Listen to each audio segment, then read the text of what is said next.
കായംകുളം നഗരസഭയിൽ ഹരിതകർമ്മ സേനാംഗങ്ങൾ ഏൽപ്പിച്ച സ്വർണ്ണമോതിരം കാണാതായതിൽ കേസെടുത്തു. യൂത്ത് കോൺഗ്രസ് നേതാവ് നൽകിയ പരാതിയിൽ CPM-കാരിയായ നഗരസഭാ മുൻ ചെയർപേഴ്സണാണ് പ്രതി.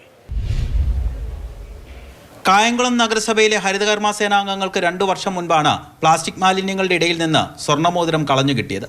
11 ഗ്രാമുള്ള മോതിരം സേനാംഗങ്ങളായ രാജിയും ശ്രീവിദ്യയും ചേർന്ന് നഗരസഭയ്ക്ക് കൈമാറി.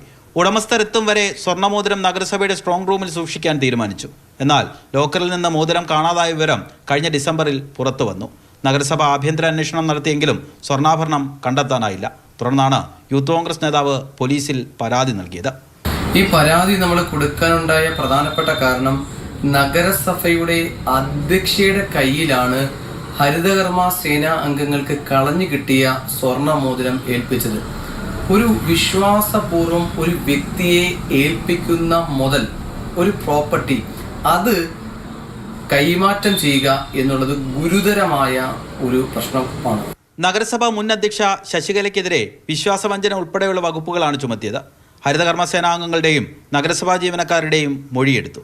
ലോക്കറിന്റെ അധികാരി സൂപ്രണ്ടാണെന്നാണ് CPM പ്രാദേശിക നേതാവായ നഗരസഭ മുൻ അധ്യക്ഷ ശശികലയുടെ വിശദീകരണം. മാതൃഭൂമി ന്യൂസ്, ആലപ്പുഴ.